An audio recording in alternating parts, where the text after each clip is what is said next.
So good morning, everyone. And firstly, let me thank you for your patience because we have a slight delay as the various means of transportation are converging to Place Stéphanie for this seventh Cybersecurity Certification Conference.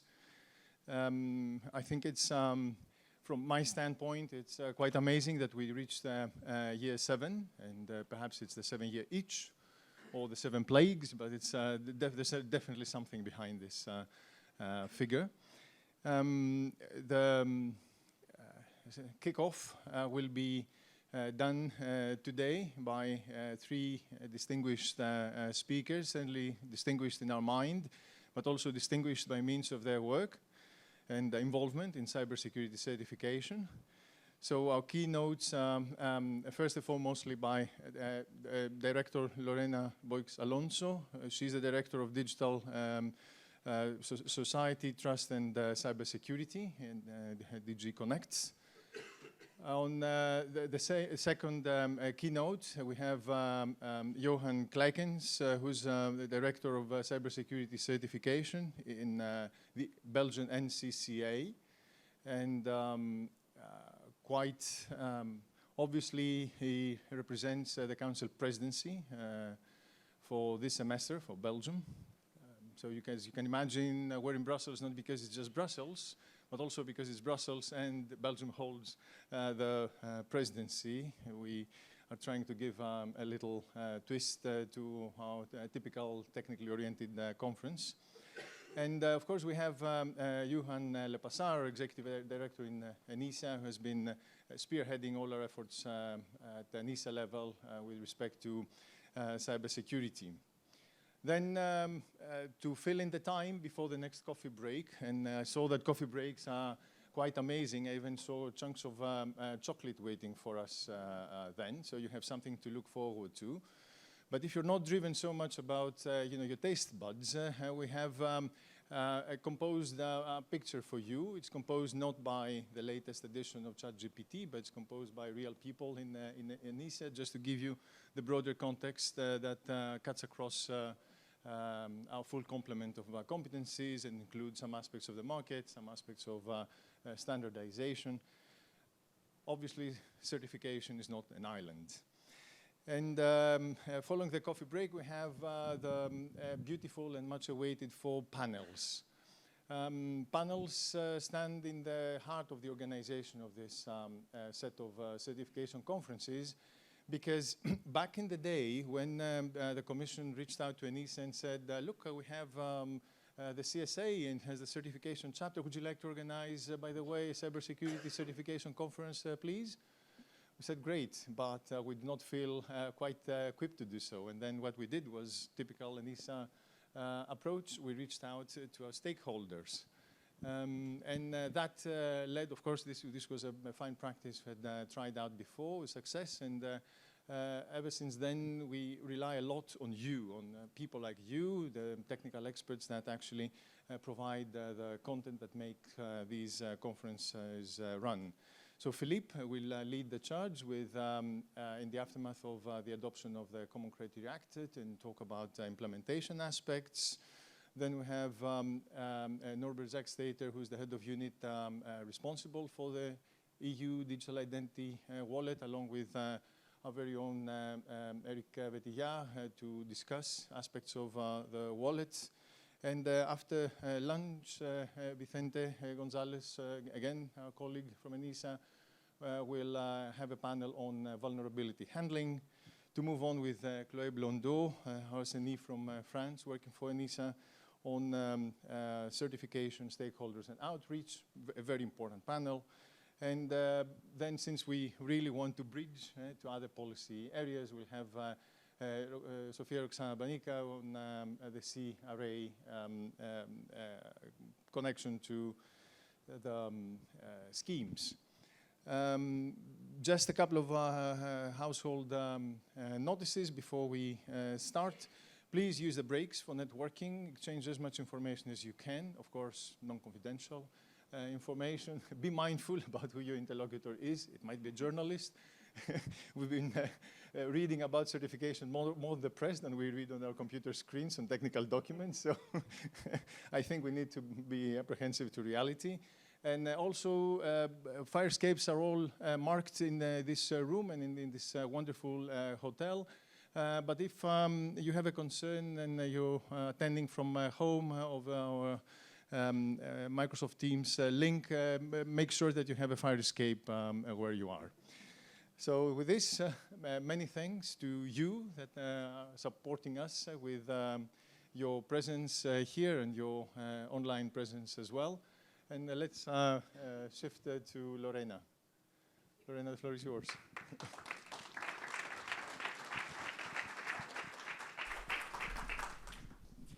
Good morning, everybody. Well, I was not expecting to have a full room. There is more people for certification than yesterday for policy, you see? So, thank you very much for inviting to, you were saying it's the 7th year in a row. Wow. I think this year is important. I mean, they are all important, but this one is particularly important because we are celebrating many things. First, the anniversary of ENISA, so 20 years of ENISA, that's something to celebrate, but we are also celebrating 5 years anniversary of the Cybersecurity certification framework. So it's already 5 years since it's in place. And last but not least, we are celebrating the first certification scheme ever, which is the common criteria. We'll talk about it later. So it's an important moment. And I would like really to thank ENISA for all the tough work that ENISA has been doing in certification. But also, and I know that many are in the room or otherwise connected online, I would like to thank the member states experts and the industry representatives, because if there is one big achievement after all these 5 years, is that we have created a European cybersecurity certification community. And that's something very important, because this community is the one that is going to allow for the future schemes to happen and for the system to continue working. So thank you all for that. Let me start by reminding why certification is important. Then I will go through where we are, what we have achieved, and what will come next.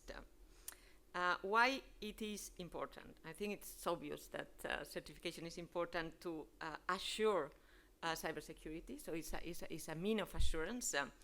And this becomes particularly important if we look at the current threat landscape. The most important thing that probably is coming to us and is really raising awareness about the importance of cybersecurity assurance is that this is an election year, a global election year. And this is why building resilience against possible cyber threat actors is becoming really important. And also people that probably were not paying too much attention to it, now they are. If we look at in general, beyond the fact that we are in an election year, what's the landscape, it is interesting to see that the main contours of the landscape are the same as in the last 5 years. So we have, what do we have? Irresponsible state behavior, cybercrime, and politically motivated hacktivism. So what's the difference? The difference is the geopolitical context, which makes the impact of this contour much bigger. But also, as I was saying before, it raises awareness. Suddenly, we do pay attention to these things. When we look at the targets of the attacks, we see that they are increasingly targeting strategic assets. This includes industrial Internet of Things, such as SCADA systems and operational technology, but also critical infrastructure sectors, including, for example, energy plants. And if we look at the vehicles of attacks, as always, supply chain, and also ransomware. So with this landscape, it's not surprising that certification is essential because we need to build trust and we need to increase cyber resilience. And it is very telling, but certainly not surprising, that the number of schemes and assessment methodologies and as well as capabilities are growing worldwide over the past years. So this means that the demand for security assurance, which is provided by certification, is significant.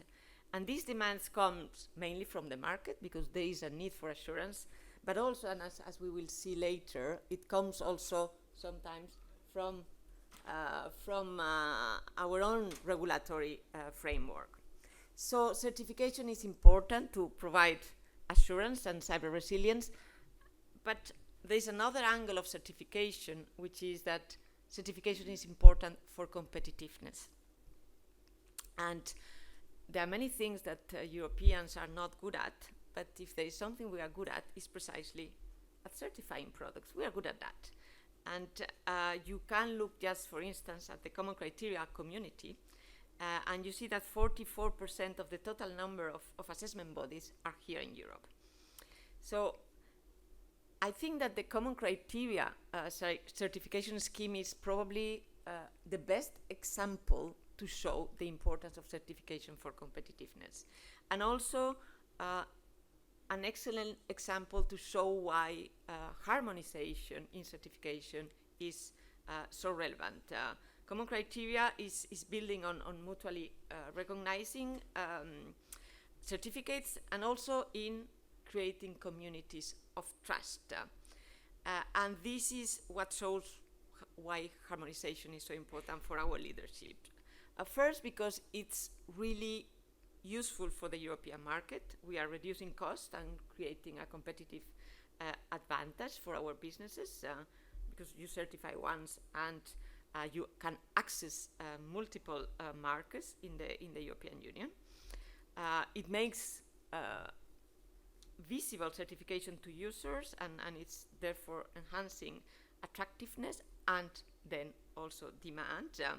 But also certification in the EU has a global impact. It affects the global market because we should remember that certification then leads to standardization. And when we talk about standards and security practices, we then can become international leaders in this field. So this aspect is really very important. Now, moving into what we have achieved, 5 years, and it's true that when you think, okay, in 5 years we have managed to adopt one scheme, but this scheme is very important, and it's setting the way for many things after it. We adopted it, as you know, in January, and from February next year, businesses will be able then to certify under one single scheme and benefit from it all over the European Union. And again, thank you, ENISA, for all the work on this. Why is this such a significant achievement? Well, first, because this is, as I was saying, setting a precedent for the cybersecurity ecosystem, but also in particularly because this is going to support the security of supply chains for critical infrastructures that can go from energy plants to satellites. But this certification scheme also will secure other type of products that are very close to consumer, such as smartphones or even passports. So I think that this is a scheme that has a very, very broad impact. It's very important, this scheme, also because this is the scheme with which we have learned. And I remember at the beginning, and I'm looking at people from the team of Johan, the first drafts, and we were kind of, okay, this is the first one. How are we going to manage? What is the part of governance? And it was really a big lesson. Also because then in the middle of when we were preparing this scheme came the Cyber Resilience Act. And suddenly we had to look at it again. Okay, well, now we have the Cyber Resilience Act. We need to take into account the Cyber Resilience Act for these schemes and every other scheme. But we manage, and now we have a template, and this is going to be extremely helpful. But of course, this is just the beginning. The common criteria certification scheme needs to now become a reality. Here we will need, of course, the efforts of member states in setting up the conformity assessment infrastructure and the maintenance of this infrastructure. But also, we need to make this a global success as well. And we should continue to grab the benefits of the common criteria recognition arrangement. So it's going to be very, very important that we move into also the global recognition of this scheme. But of course, this is the first, as we were saying. What's happening next? Well, first we are going to have certainly more schemes. You want me to talk about the cloud scheme, I'm sure, and I will. But I will not talk about what probably is for you the most interesting part, which is what's going on right now, because I cannot. Let's respect the procedures. But I'm going to talk about why this one is important, because I think everybody is talking about the sovereignty criteria and all that, but sometimes we forget about why this scheme is important. It is extremely important to have this scheme adopted because we need to secure our data economy. And this scheme will build on existing European and international standards, will enhance the security levels on the supply side, but it's going also to enhance transparency and visibility for the users of cloud offerings, so that they will be able to assess the level of security of the services. It's also important because it's going to be very complementary to the NIS2 directive new requirements that, as you know, is introducing risk management requirements also for cloud providers and data centers. So it's going to be extremely important for that.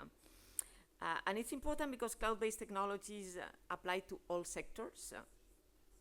So to ensure the robustness of our infrastructure is really key. Also because, and again to praise the work of ENISA, if we look at the threat landscape report from 2023, you see that cyber criminals are increasingly targeting cloud infrastructure as an attack channel.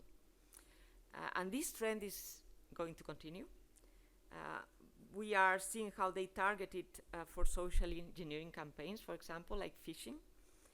And we can see at one recent example, which is Greatness, this phishing as a service, where cyber criminals have leveraged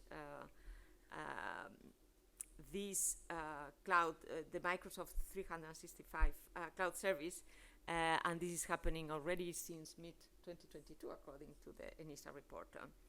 Also because cyber criminals are more and more targeting misconfiguration in cloud services. And cloud misconfiguration is indeed one of the most relevant causes of data breaches. And again, we can look at the recent data leak of more than 500 million LinkedIn profiles that were put on sale recently. We've seen this with Facebook as well. So let's say that this is something that happens regularly. So having this cloud certificate is really very, very, very important, and I would say almost very urgent. Now, that this is not the only scheme we are working on. We will have one that, by the way, is so important because it is mandatory. We know that certification schemes are voluntary unless we make them mandatory.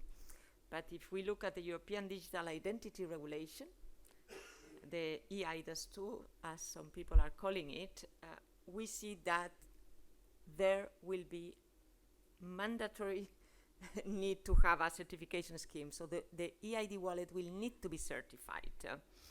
So, of course, we are already working with the colleagues of ENISA to prepare that scheme.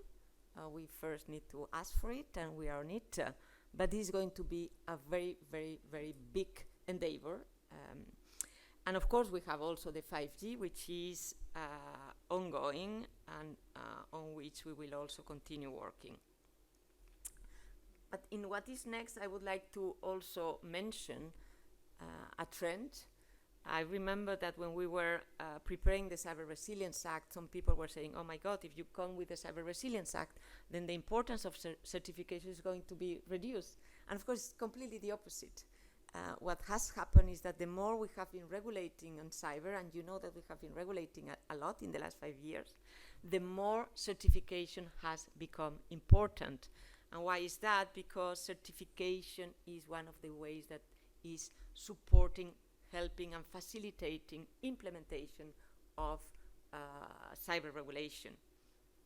So we believe that manufacturers and service providers will remain the key driver for development of certification scheme, because they will need them to demonstrate that they are complying with EU regulations.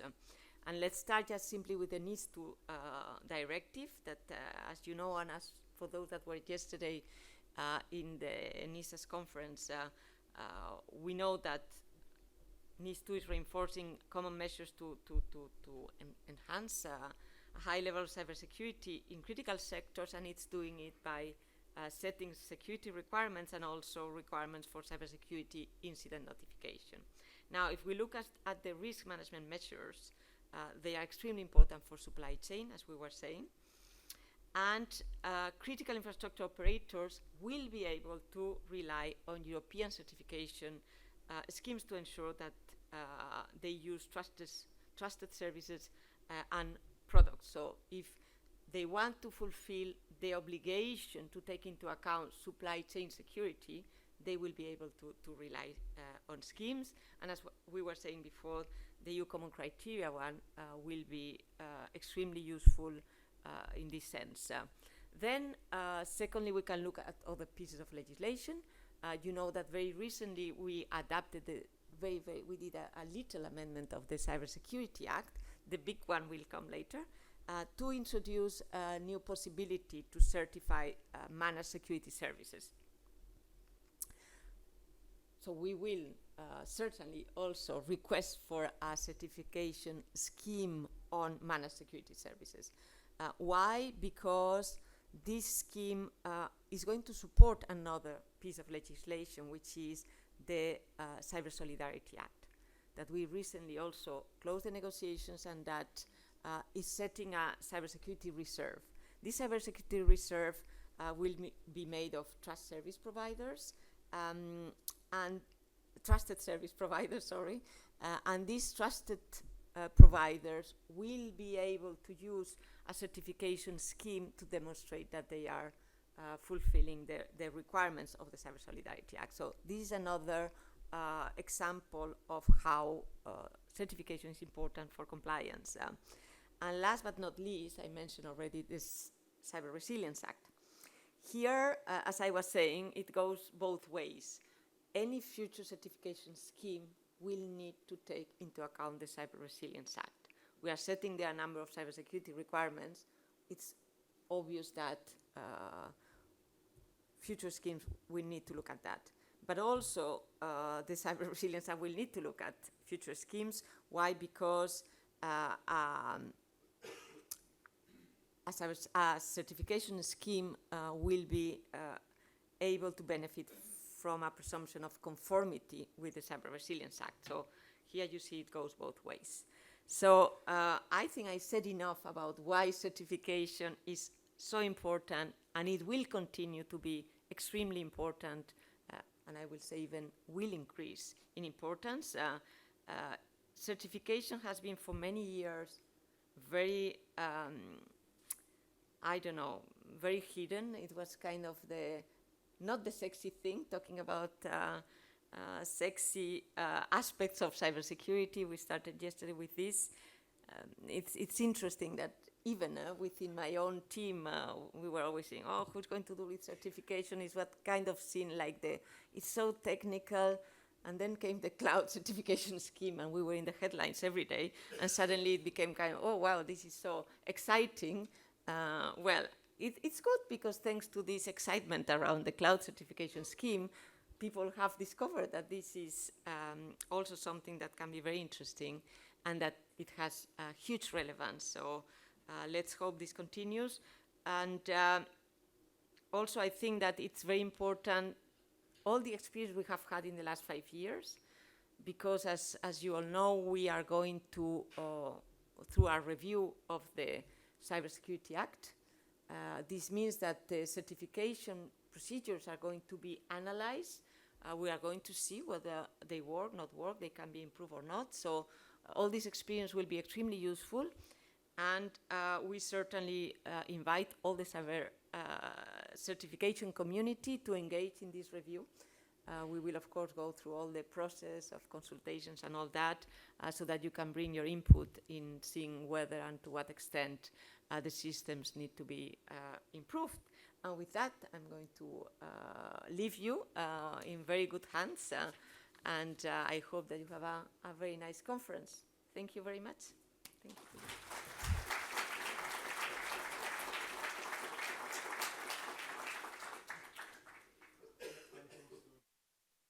Many thanks to Lorena for the opening keynote. Of course, in keynotes, we would not expect to get any questions.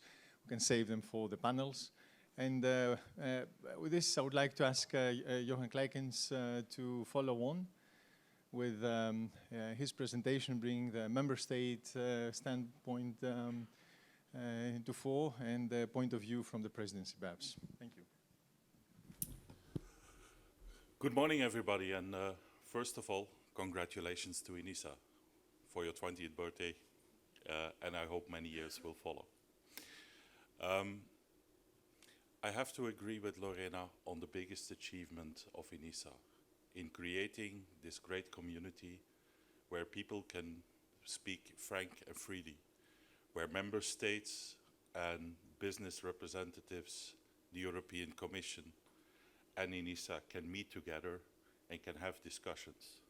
Frank discussions, sometimes hard discussions, but they lead to something. Today, we have reached the first scheme, EUCC, which is an important milestone. But we have to be realistic also. Common criteria is only targeting highly critical products. And when you see the scope of all the policies that are coming towards us, we see a scope of products and organizations which is much larger than only the highly critical ones. And we will need to build capacity on certification. So maybe within 5 years, we will need bigger rooms for these kind of conferences. And I wish ENISA at least to have this kind of success, that we can fill bigger rooms with a lot of bigger discussions. Because it is important. And the CRA is an important milestone in that perspective. It targets a lot of products. It will also enable member states, organizations to build a cyber routine based on products that have a basic cybersecurity. It will enable us to also do the critical products. The importance of that cannot be underestimated, and we have to take that into account while the Commission is focusing on the highly critical elements and clearly focuses on certification scheme of digital wallets. We should not forget that the scope will be wider, and we will need more certification schemes and more certification capacity to bring all these policies into reality and to support them through certification. The way in which we need to go might be different from scheme to scheme, but we have to think about smart implementation in that perspective, because we have a massive amount of work in front of us. So we have policies. We have seen a number of difficulties in realizing certification schemes. I think cloud is only one example, but also during the exercise of CC, we stumbled here and there on some difficulties. Some difficulties that we could solve on a technical level, and we did. And we can be sincerely proud on the realizations we did. But on the other hand, we also saw that the CSA review, and I remember having discussions in 2018 with Andreas on certification at that time. We have to realize that in some of these texts there are things which are not logic. And although it's not common to change policy based on practice, well, let's do that. And let that be one of the things, and let that be one of the voices we can share together in inspiring policymakers, in giving us the tools to realize what we all together need to do. Because, well, playing time is over. We now have seen in the last years all these policies coming to us, and certification will need to respond. ENISA will need to not only have the mandate, but also the hands to realize all these certification schemes, and member states and stakeholders, manufacturers, industry will need to work together. We have enough work and we need to collaborate in a frank and free way, in an as open as possible way, I think, and in that way give a clear voice to the policymakers where we need to adapt the CSA and have an introspection at the same time. An introspection that would lead us to a reflection about how are we going to build certification schemes? Are we going to reinvent the wheel with every certification scheme, or are we going to develop basic building blocks that we can reuse in the different certification schemes? Building blocks that make it transparent and feasible not only for certification bodies but also for manufacturers and industry that will have to face and realize all these regulations together. We will have manufacturers who have to comply with CRA, and on the other hand, they're a NIS2 entity. And maybe they will do some other stuff with other regulations. But then it's important that they can have clarity on common building blocks. And this is the idea of smart implementation I would like to introduce to you and to reflect upon in the coming months when we will be discussing CSA review, and we will be discussing new certification schemes to develop. I think this is a strategically important issue, certainly when we will be talking certification schemes that go beyond the highly critical elements. Because although we have to be very proud of what we realize today, I think the impact that we will have tomorrow, if we reach to that result, will be enormous. And the impact of today will be neglectable compared to the impact we can have tomorrow. It's a huge responsibility, but it's a responsibility we will have towards each other. And we know that this is a difficult item, but in Belgium we have a motto on cybersecurity that says, well, we only have one adversary, that's a cyber criminal. All the rest are our partners. So let's engage in all this, in this partnership together in a frank and free way.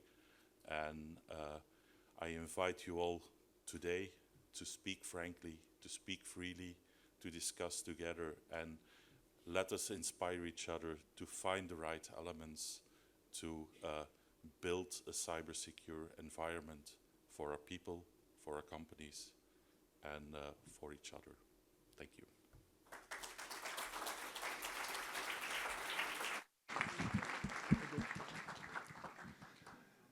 Thank you, Johan, for your vision, sharing your vision, and of course for your views on current development. Perhaps now it's a good moment to ask our director, Johan Lepassard, for his very own keynote. Good morning, everybody.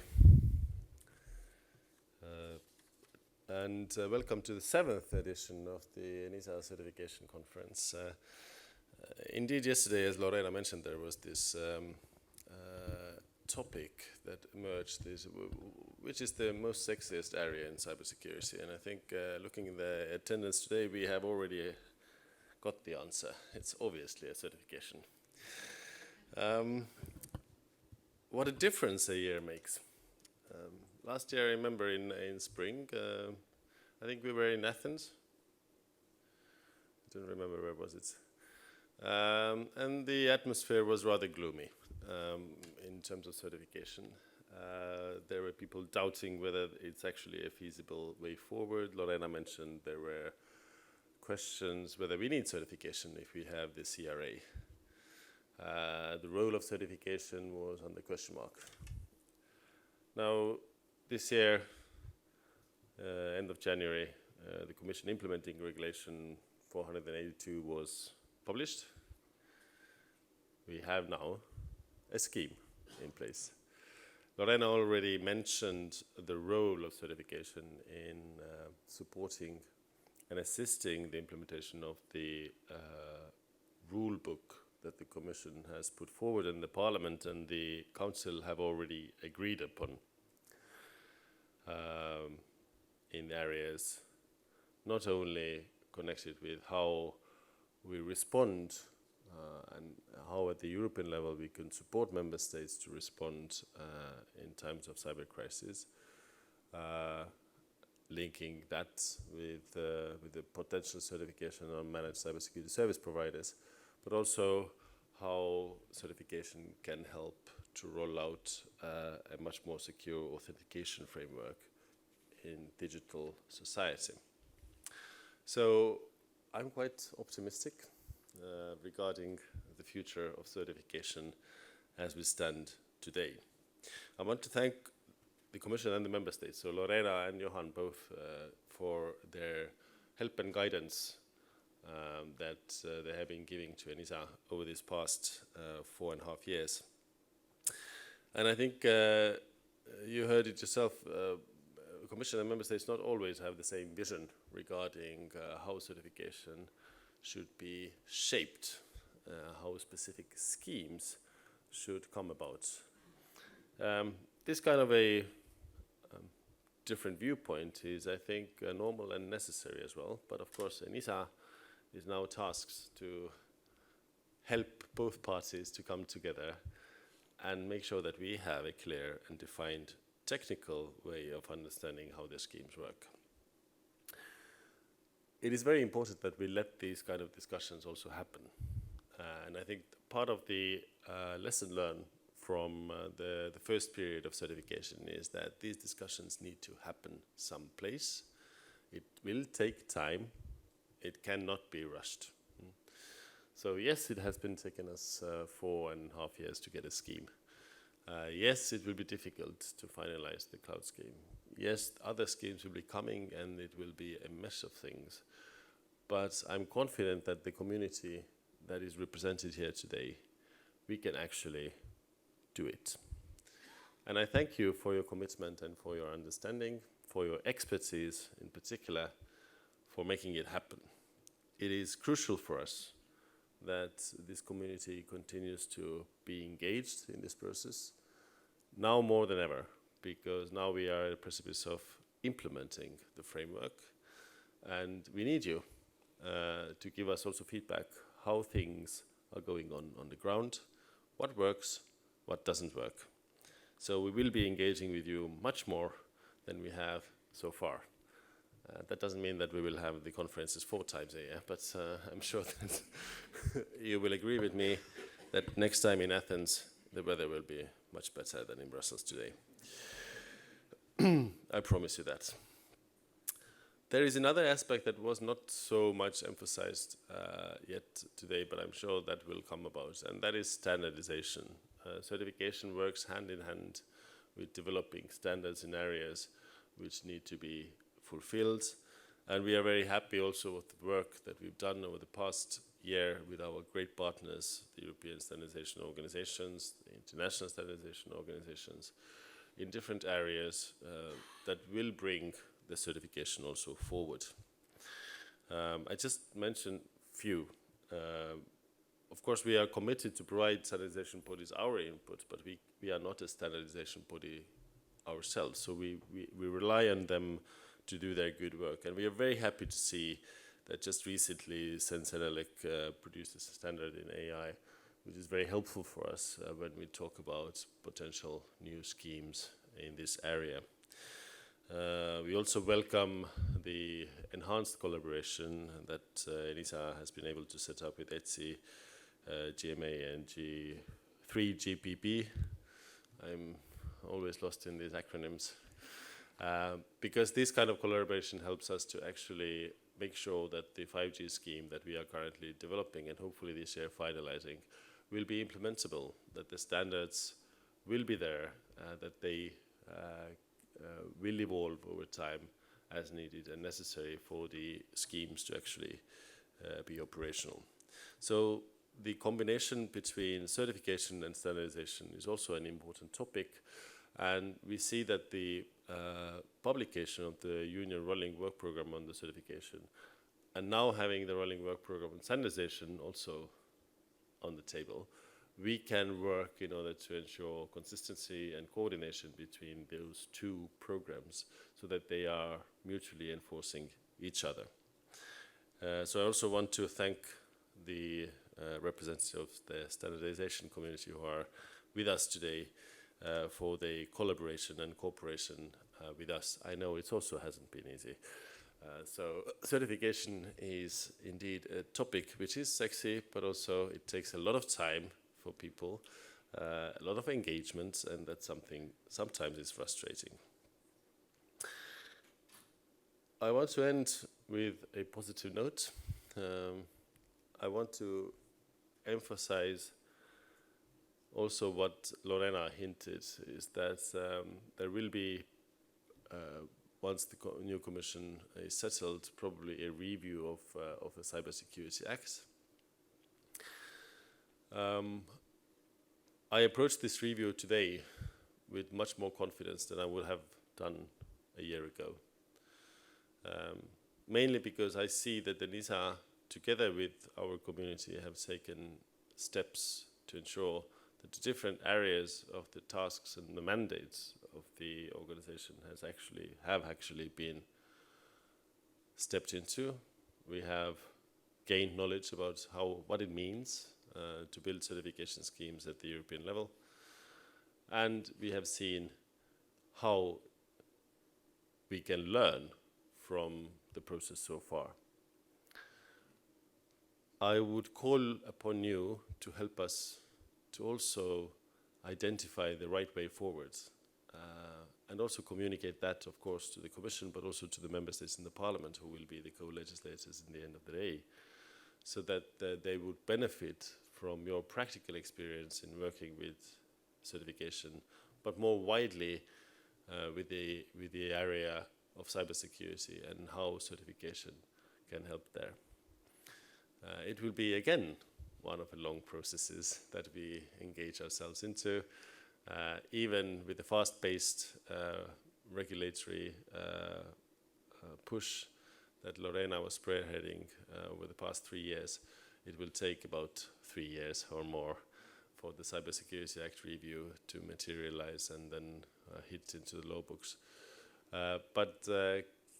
So in the years to come, when the implementation of the EUCC will actually happen, when hopefully the new schemes will also hit in the law books, you will have a lot of experience, hands-on experience, how these schemes work.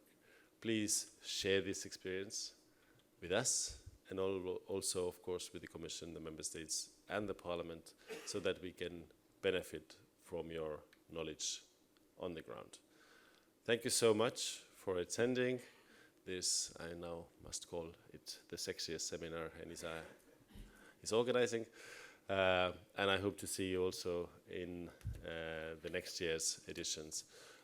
There will be a full agenda of different topics today, so please don't disengage. And hopefully by the closure of this conference, we are also all much wiser. So thanks a lot.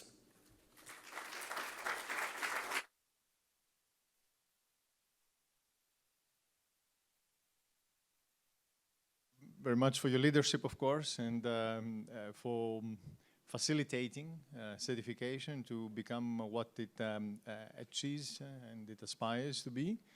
And also thank you for being here with us today and opening this conference. Now on the program it says that I should give you a bigger picture, and I would need something to help me with, with progressing with the slides, so it'll take a second, apologies.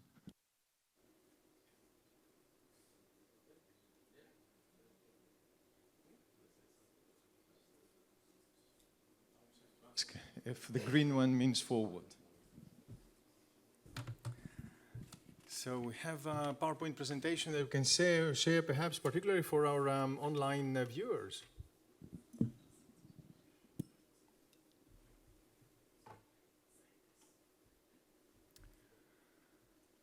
All right.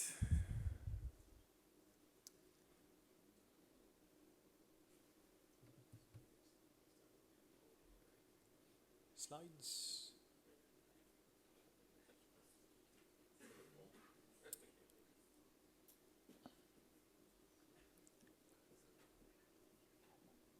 Yep, slides are sliding in. So off we go. So it's, of course, it's, again, once more, and I will not stop saying this. You cannot imagine how pleased I am that we've managed to run these certification conferences over time. I mentioned already the big difference that community building is making to all this. Not just to pay lip service, but the CSA is all about the cybersecurity certification framework. And the framework is not simply a set of policy provisions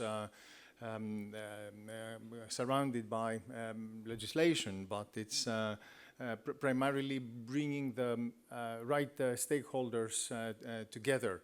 And we have, of course, the instantiation of the member states with a guidance at the level of the ECCG. We have the industry with the SCCG participation and all the ex-officio members that include the European Standards Organization, representatives of the academic community, and so forth. So this is what makes us very pleased about the progress of how the framework works from the ENISA standpoint, because it gives us the possibility to have a robust community to rely upon. So what I want to say is that certification is here to stay. Indeed, there has been some hesitation observed, as Johan rightly pointed out, in the last few years, but I think we're way past that. I want to say why we're doing this, and I want to relate it to information asymmetry, a notion that comes from market and our work along those lines. And then zoom out slightly and see what comes up next in an effort to elaborate a little on what the keynotes were about. And of course, synchronizing the wheels would also help, because running into different directions probably doesn't help us do what we have to do. So of course, we're overwhelmed this year because Christmas came earlier in 2023 with the adoption of the Implementing Act concerning the Common Criteria Scheme. Indeed, last year in springtime, people were still quite skeptical if this whole thing about certification would ever work out properly. And of course, we were all wrong, because it did. And it did in a magnificent way when the Commission prepared a fantastic proposal that was duly reviewed and scrutinized by the member states and in the committee, and it was eventually adopted. So we now have roles that need to be identified under the Common Criteria International Agreement, because there's an international framework behind it, as we all know. And of course, we have to match that with our European framework for access to market. That's Regulation 765 of 2008, that looks into aspects of accreditation, for instance, and give new opportunities for market players. And who are the primary beneficiaries of this? In my view, I would just fall back to the statistics kept by or shared by one of our SCCG members, the TIC Council, the council that looks into testing, inspection, certification line of business. Whereupon the suggestion is that we have a 300 billion market for testing, inspection, certification globally, and that includes everything. So if you certify a ship, that goes there as well. But almost half of the global capacity in testing labs in the world for common criteria is here on this continent, in the European Union. And that stems from a report that Chloé produced last year, so we have some data to back this whole thing up. So what needs to be done currently? Of course, it's very important to have the vendors into the picture, but the vendors would be left helpless unless we had the governance framework, the accreditation conditions, the authorization conditions, the testing labs in place with all the due guidance that is needed in order to make sure that when the product is presented for certification, everything ticks behind properly. And of course, I'll just jump to the end for a moment. It has to happen also in conjunction, in parallel to everything else that comes along in terms of conformity assessment, like the CRA. There you go, I spilled the beans. So if we take a little step back, you might see that I wanted to put a nice little acidy fruits next to what we're doing here. And I think this is a nice notion of an academic paper, 1971. Yeah, I wasn't born then. That spoke about the market of lemons and what George Akerlof had in mind, and then he was followed up by Mike Spence and Joseph Stiglitz, and along the same lines in economics theory. We were looking into a specific case study which had to do with the cars markets, and they made the observation that where information is asymmetric, then all of a sudden the buyer is put in a lesser position, and the vendor loses incentive to produce dependable information, and even more so to produce better products. And it all makes sense, doesn't it? Because if our digital single market is flooded by high-functioning, low market, low cybersecurity featured products, then aren't we in a way ushering out the door the better ones? Because they might be too expensive or without so many functions. And where is the consumer left there? And this consumer here would not need to think simply ourselves and our grandmothers and the dog, but the consumer is the public sector, of course, because the public sector is one massive buyer of digital services this day and age. So obviously there's public interest in all this, and I think that the answer that Akerlof, Stiglitz, and Spence gave, which led them to win in the Nobel Prize in 2001. I wasn't born then either. So it was look into conformity assessment. Essentially, they started with quality management, which was a hip thing to do in the 50s and the 60s. But conformity assessment and certification follows through, and that's what matters for us. So we know something from microeconomics or from observing the market that works in other segments, market segments, and can be quite helpful in our situation when it comes to product, services, and processes. So indeed, it's lemons matter. And I think also, I'll also reflect on Lorena's threat landscape suggestions, insinuations about the supply chain. Supply chain is not a simple thing, simply because it's so complex. And we have the ENISA threat landscape reports, which year after year, they point to more singular threats as coming top, be it malware, ransomware. But when they carried out the first threat landscape 2030 forecast, they started pointing to far more complex phenomena. And supply chain came really at the top.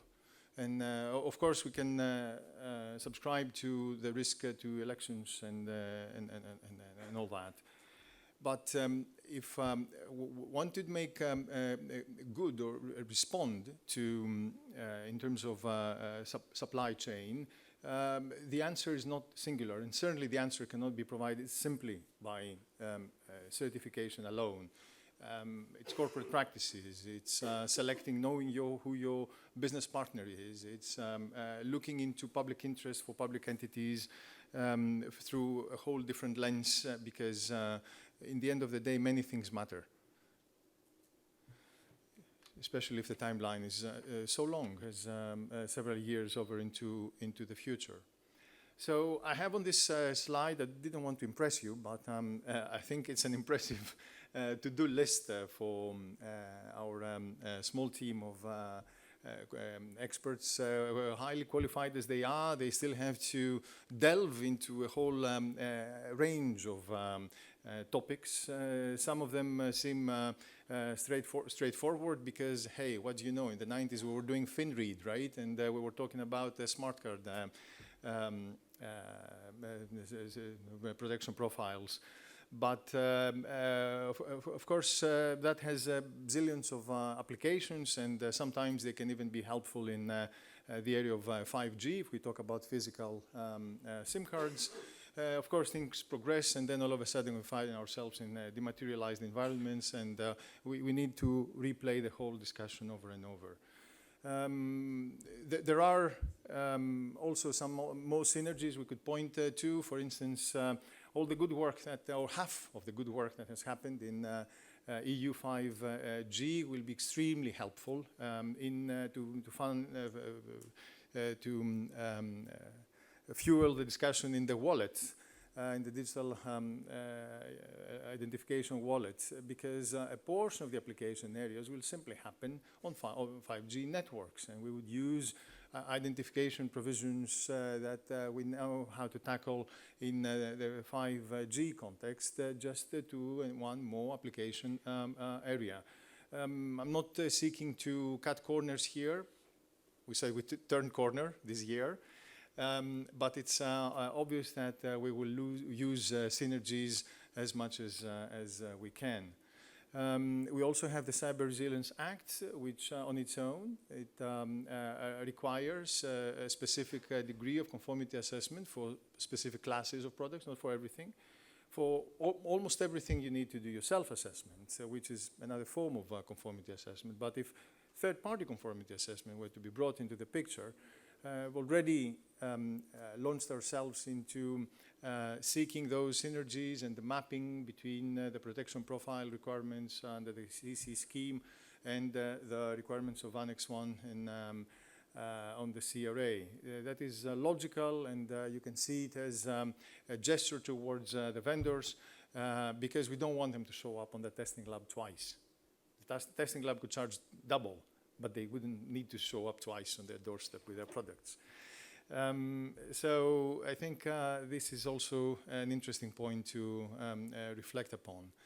And obviously you have in our mind managed the security services with its policy and political fallout because it cuts across two massively important instruments, NIS2, which is quite significant from a member state point of view, and we're heading towards implementation this year.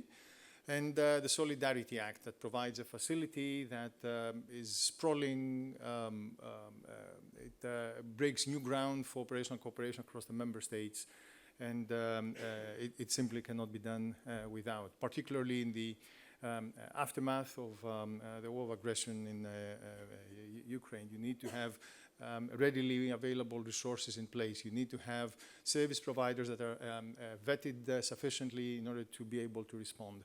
And managed security services presumably will do all that. And ENISA will put all the conditions together to have, again, a balanced approach and a balanced scheme that works for all parties.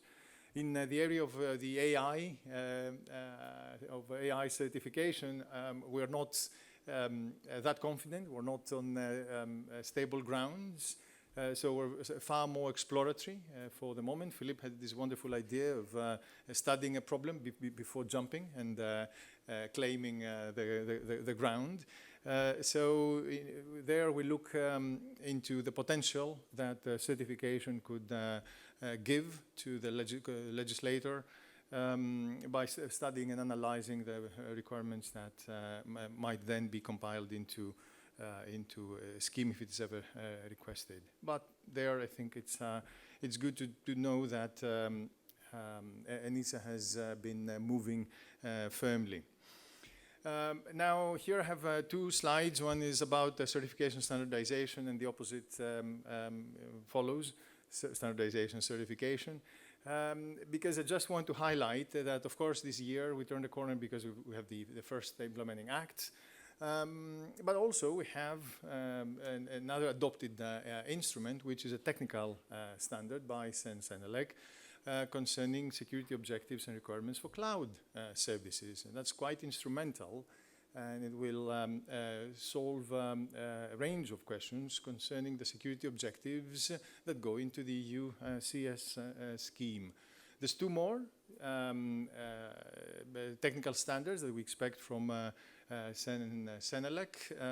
One is about the assessment, conformity assessment requirements, and we also have a risk approach that we have proposed to the community as an ENISA report, but we thought that our work program was so great that it merited, of course, to be called the European standard for all good reasons. And then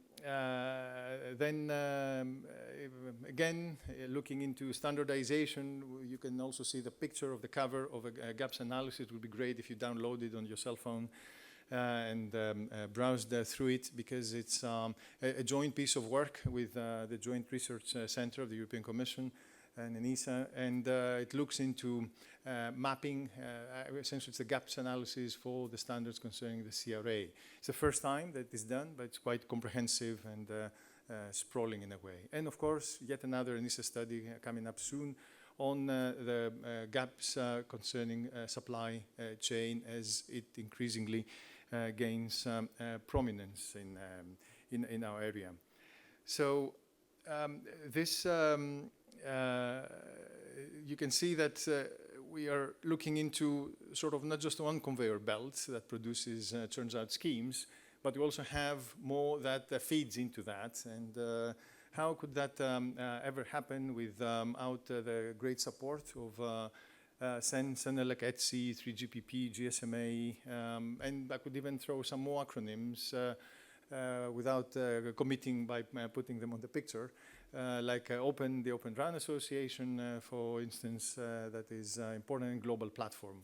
And all those standards organizations work in different ways. Some of them are more akin to an association that produces technical standards, technical specifications, apologies, and rather than setting adopted instruments that can work in legislation in place, like ETSI, CEN-CENELEC are doing in the area particularly of harmonized standards.